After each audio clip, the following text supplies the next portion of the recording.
Today I'm doing This Is My Book Tag.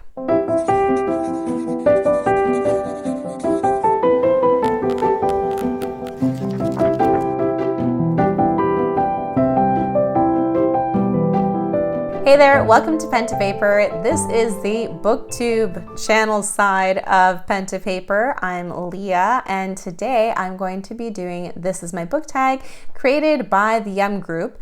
And Emma Bennett, she's a romance author. I saw this on her channel. She's part of the Yum Group. They put it together, and so I thought, why not do it for my latest release, Unborn Melody? Gives you a chance to get to know it, and perhaps you're gonna wanna check it out and buy it. So that description is, or I should say that link is in the description below. So here it is, Unborn Melody. I love it. I'm very proud of it. I'm in love with it.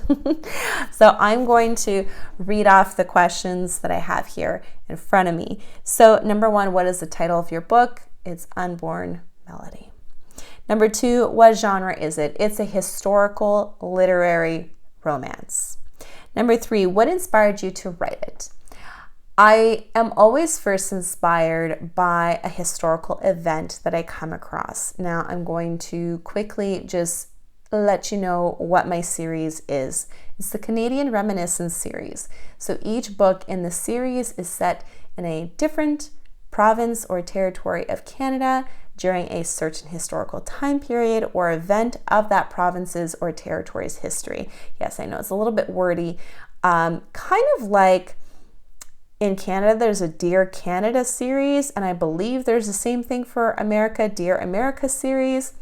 That's what it is, but for adults. And so what inspired me to write this book was I was reading an obscure book, all stories from World War II and different aspects of World War II. So there was, stories about accidental deaths, story about the Navy, stories about the what do you call that now? Goodness, you would think I would know this machinery from World War II. Oh, tanks.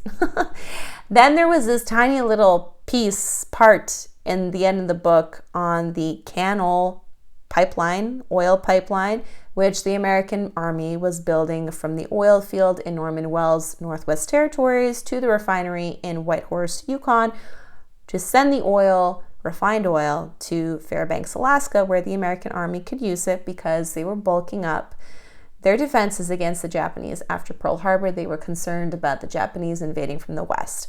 And once I found out about this historical event, I thought, this is really neat. No one, really knows about it, not even at the time that it was being built. And then I thought, what would it be like if there was a woman who went north to work as a typist for the American Army in the middle of nowhere, Arctic Circle wilderness with a bunch of men? Yes, there were other women there too.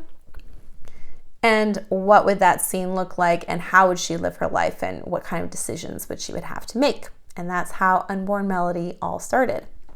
Number four, is your book self or trad published? It is self-published. I went that route, and I am going that route with all the books in this series because I have a very definitive vision for what I want to see in this series. That was my reasoning.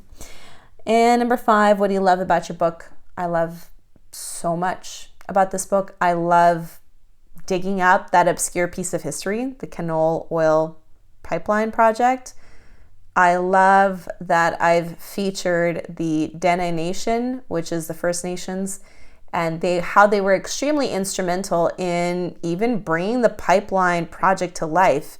They were surveyors, they were guides, they were helpers and workers, and not enough is said about their activity, their part in this amazing project that happened. So I love that I feature them and that I'm giving them due honor in that sense. I guess the one thing I really love about this book is my main male character, Seth, and how he really embodies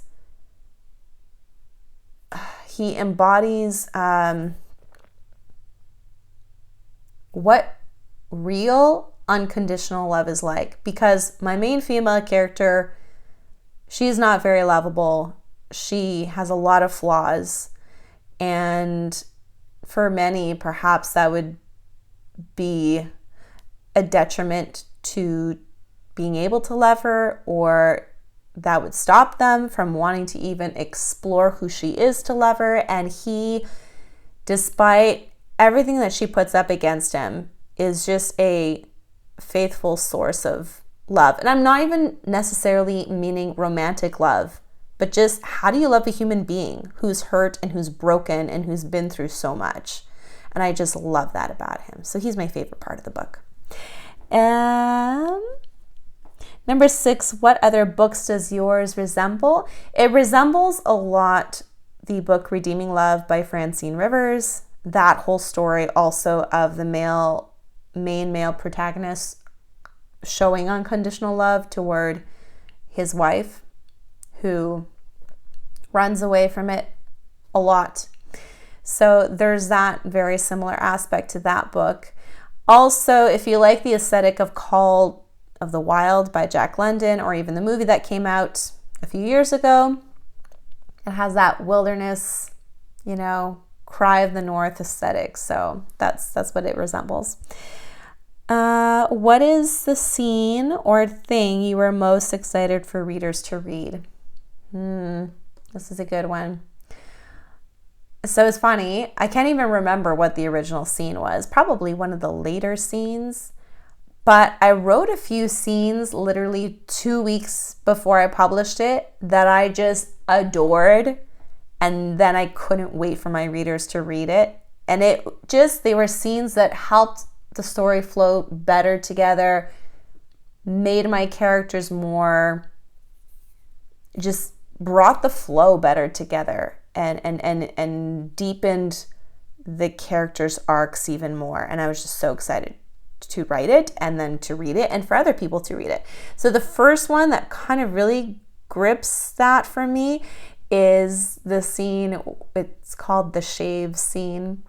So they make this little bet, Eleanor and Seth, and he loses the bet, so she gets to shave off his beard. And just the tension that moves into something else is so palpable between them in that scene.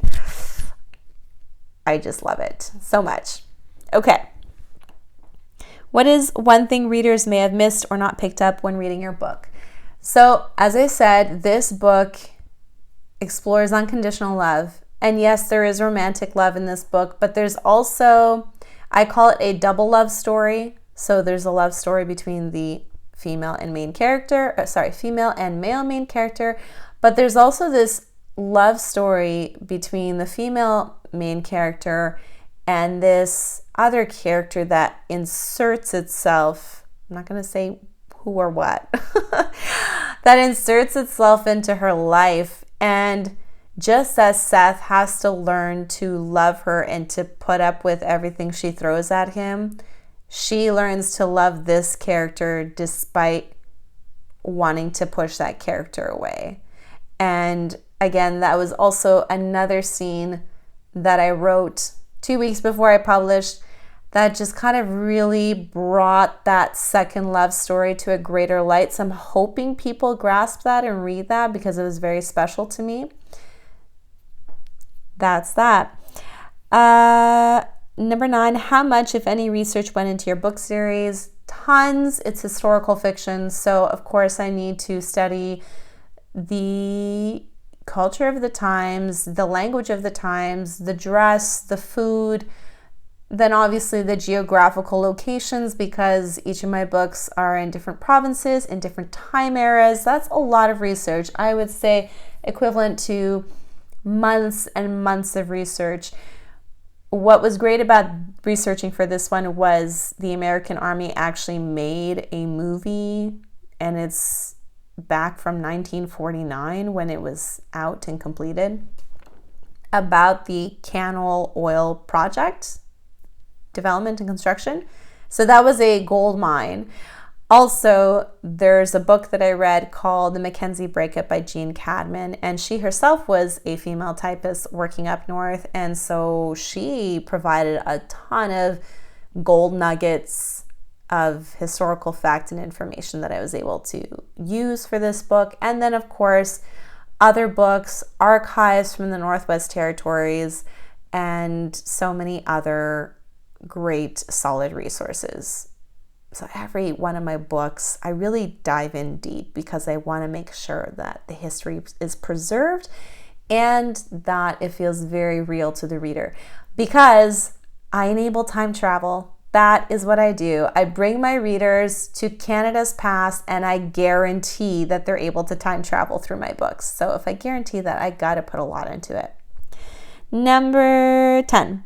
Was your story set in or inspired by a place you love, visited? So it's set in the Northwest Territories. No, I have never visited the Northwest Territories.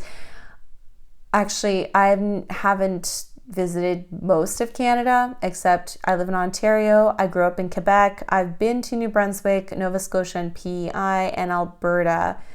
But I wouldn't say I'm extremely well traveled in my country. But one thing I've got going for me is I am passionate about my country. I am very patriotic. I love my country. I love every physical facet of my country. It's a beautiful country. So much beauty in nature, in all the different cultures that you find in my country. And people are so generous and polite and kind, and I just love it. So that's what I got going for me. Number 11, what in your book comes from writing what you know? I feel like this might be giving it away, but let's just say that me being a mom of 7 kids did play heavily into what I know for this book. I think that's it. Yeah, that's all I'm going to say. Number 12, what did you learn from other authors that you were able to incorporate into your own book? So what was helpful for this book specifically is I do read a lot of books that have dual POV or multiple POVs, and this is the first book that I played around with that I have dual POVs. So I have this book broken up into 7 different parts, and part 1 is Eleanor, part 2 is Seth, and it goes back and forth between Eleanor and Seth, which is my main female and male character. And I really felt that this story was asking for it and needed it, and that's why I did it that way. So there you go. Just, as we say, writers are readers, and if you want to write a certain way, then read a lot of that type of material, and it will come into you through osmosis and subconsciousness. And that's what really helped me with this book. And that's it. That's all I have. Those are the questions. So I hope that these questions have helped you understand a little bit more about Unborn Melody. I just so proud of this baby. I'm currently working on the sequel to this, and it's a sequel novella called His Girl. And you'll understand why by the end of this book, why I'm naming it that. And then even then, you'll find out in the sequel novella, which occurs 5 years later exactly from the events in this one. So go ahead, check it out. I will quickly read the synopsis for you. That's what I'll do. I forgot to do that. World War II, 1943. The United States, with Canada's cooperation, begins a secret construction of highway and an oil pipeline in the Northern Territories that will fuel defense against a possible Japanese invasion. Men and women answer the call of the wild, more so the stronger call of abundant money. Eleanor Mackenzie arrives in the North ready to stake her independence. One choice delivers a disastrous consequence that gravely alters the future she had envisioned for herself. Then comes a man who offers her a solution to keep her job, to keep her independence, but she must walk the road she would never have chosen. Will she keep her guard up and fight for her independence and freedom, or lay down her arms for unconditional love? There you go. Now you've got everything about my book. Tell me, are you going to do this tag? Consider yourself tagged if you're watching this. Make sure that you give all due credit to the M group, Emma Bennett, romance author. I'm going to put her tag in the description below. She did it for her recent release, The Baby Plan, which is a contemporary romance book. I'm very excited to get into that. Hopefully in June I'll be able to read it. I got a few arcs that I'm going through right now. Enjoy your week and see you next week with perhaps 2 booktube videos. I'm going to be doing a single video review for The Awakening. I just recently did an author interview with Davina Reddick, who is the author of The Awakening.